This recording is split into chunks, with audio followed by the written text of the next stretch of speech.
महर्षि दयानंद सरस्वती पर निबंध। भूमिका।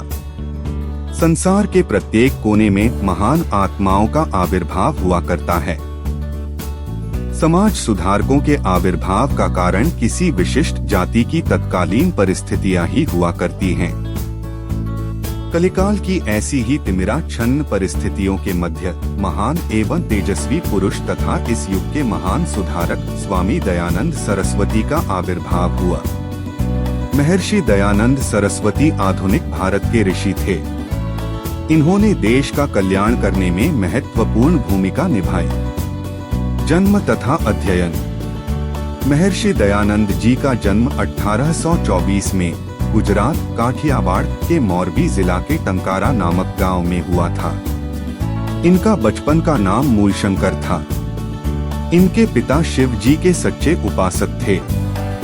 कुशाग्र बुद्धि होने के कारण इनको बाल्यकाल में ही संस्कृत का यथेष्ट ज्ञान प्राप्त हो गया। शिवरात्रि की घटना। जब मूलशंकर 14 वर्ष के हुए तो पिता के आग्रह से इन्होंने शिवरात्रि का व्रत रखा। संध्या होते ही शिव मंदिर भक्तों से भर गया। वेद मंत्रों द्वारा शिव का पूजन हुआ, फिर कीर्तन हुआ। कुछ समय पश्चात शिव भक्त निद्रा देवी की गोद में जा पड़े, पर बालक मूलशंकर जागते रहे। इन्होंने देखा कि शिव मूर्ति पर रखे प्रसाद को खाने के लिए मूर्ति पर चूहे चढ़ रहे हैं। मूलशंकर के हृदय में तरह तरह की आशंकाएं पैदा हुई, जिनका उत्तर इनके पिता भी न दे सके।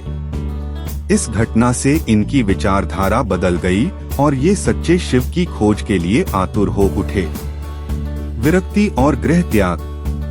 विरक्ति की भावना को इनकी बहन तथा चाचा की अकस्मात मृत्यु ने और भी तीव्र कर दिया। मूलशंकर की उदासी और भी बढ़ गई। पिता ने सोचा कि बालक का विवाह कर दिया जाए। विवाह की तैयारियों के दौरान ही मूलशंकर घर से भागकर सच्चे गुरु की खोज में इधर उधर भटकने लगे। उसी समय इनकी भेंट स्वामी पूर्णानंद सरस्वती से हुई। उन्हीं से मूलशंकर ने संन्यास लिया। तब से मूलशंकर दयानंद सरस्वती बन गए। गुरु की प्राप्ति। 32 वर्ष की आयु में स्वामी दयानंद की भेंट स्वामी बिरजानंद से मथुरा में हुई। उनके चरणों में रहकर ही इनकी ज्ञान पिपासा शांत हुई। योग्य गुरु को पाकर शिष्य और योग्य शिष्य को पाकर गुरु दोनों ही धन्य हो गए। गुरु ने कहा, वैदिक धर्म का प्रचार करो। अज्ञान के अंधकार को दूर कर लोगों को सच्चा मार्ग बताओ। यही तुम्हारी गुरु दक्षिणा है। गुरु की शरण में हृदय की उलझी हुई गुत्थियां सुलझ गई। भ्रमण तथा सुधार कार्य।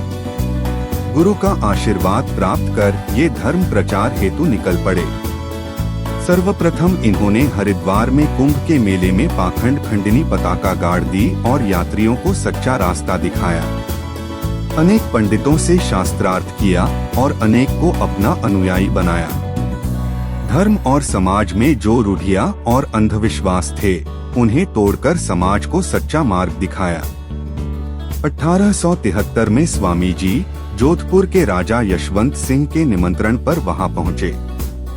जैसे ही स्वामी जी राजमहल में पहुंचे, राजा के साथ नन्हीजान वेश्या को बैठे देख उनका मन खिन्न हो उठा। स्वामी जी ने राजा को समझाया, जिस पर राजा लज्जित हुआ और नन्हीजान क्रुद्ध हो उठी। निधन। वेश्या ने बदला लेने के लिए रसोइये जगन्नाथ को धन का लोभ देकर स्वामी जी के भोजन में जहर मिला दिया। स्वामी जी कुछ समय बाद भाग गए। यौगिक क्रियाओं से वे जहर को निकालना चाहते थे, पर जहर खून में मिल चुका था। 1883 में दीपावली के दिन सांझ की बेला में ईश्वर तेरी इच्छा पूर्ण हो इस वाक्य को 3 बार दोहराते हुए भारत का यह दीपक सदा के लिए बुझ गया। वैदिक धर्म का प्रचार। वेदों को आधार मान महर्षि दयानंद ने अपने मत तथा सिद्धांतों का प्रचार किया। इन्होंने वेदों की व्याख्या तर्क के आधार पर की। स्त्री शिक्षा का प्रचार, विधवा विवाह की अनुमति, नारी जाति का उत्थान, अछूतोद्धार, राष्ट्रीय एकता पर बल, एकेश्वरवाद की स्थापना, हिंदुओं में हिंदुत्व की भावना पैदा करना और उन्हें ईसाई बनने से रोकना आदि इनके कार्य थे।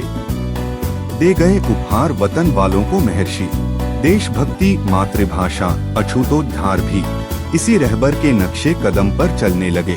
रहनुमा हिंदुस्तान के नेहरू, गांधी, मालवीय। उपसंहार। गांधी जी के अनुसार महर्षि दयानंद भारत के आधुनिक ऋषियों, सुधारकों और श्रेष्ठ पुरुषों में से एक थे।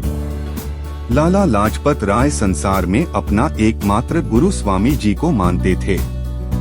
आर्य समाज के जो कर्णधार आर्य संस्कृति की रक्षा और देश के उत्थान के लिए कार्य कर रहे हैं, उनके प्रवर्तक स्वामी दयानंद वास्तव में आधुनिक युग के ऋषि थे।